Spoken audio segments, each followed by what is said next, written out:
ഈ കടുത്ത ചൂടിൽ വാടാത്ത കൂടുതൽ പൂക്കുന്ന ഒരു ചെടിയെ കാണിക്കട്ടെ. നിങ്ങൾക്കെല്ലാവർക്കും ഇഷ്ടപ്പെട്ട 10 മണി പൂ കേട്ടോ. 10 മണിയാകുമ്പോൾ എഴുന്നേറ്റ് വരുന്ന ഈ പൂവിന് ഈ വേനൽക്കാലത്തും ഒരു മാറ്റവും ഇല്ല. ഹീറ്റ് റെസിസ്റ്റൻറ്റ് പ്ലാന്റ് ആണിത്. അതുകൊണ്ടാണ് കേട്ടോ എത്ര ചൂടായാലും ഇതിങ്ങനെ നന്നായിട്ട് പൂക്കുന്നത്. ഇതിൻ്റെ ഇലകളിലൊക്കെ വെള്ളം സംഭരിച്ച് വെക്കുന്ന സക്കുലൻ്റ് സ്വഭാവമുണ്ട്. അതുകൊണ്ടാണ് ഇത് ഇപ്പോഴും നല്ല ഭംഗിയായിട്ട് പൂക്കുന്നത്. എത്ര വലിയ വരൾച്ച വന്നാലും വെയിൽ വന്നാലും ഒന്നും കൂടുതൽ വെള്ളം കൊടുക്കേണ്ട ആവശ്യമൊന്നുമില്ല. കുറച്ച് വെള്ളം കൊടുത്താൽ മതി.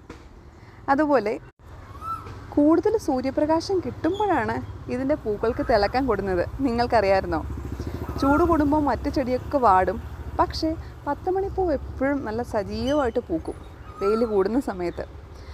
നമുക്കറിയാം, കുറച്ച് പരിപാലനത്തിൽ വളരുന്ന ചെടികളെ തപ്പി കുറേ പേര് നടപ്പുണ്ട്. അങ്ങനെ തപ്പി നടക്കുകയാണെങ്കിൽ ഒരുപാട് വെറൈറ്റി, 200-ലധികം വെറൈറ്റികളുണ്ട് കേട്ടോ. പല പല കളറിൽ പല രീതിയിലുള്ള 10 മണിപ്പൂക്കൾ. ആ 10 മണിപ്പൂക്കളെ ഒന്ന് ചൂസ് ചെയ്താൽ മതി. നമുക്ക് വളരെ കുറഞ്ഞ പരിപാലനത്തിൽ ഒരു പൂമെത്ത പോലെ വളർത്തിയെടുക്കാം. നല്ല രസമാണിത്.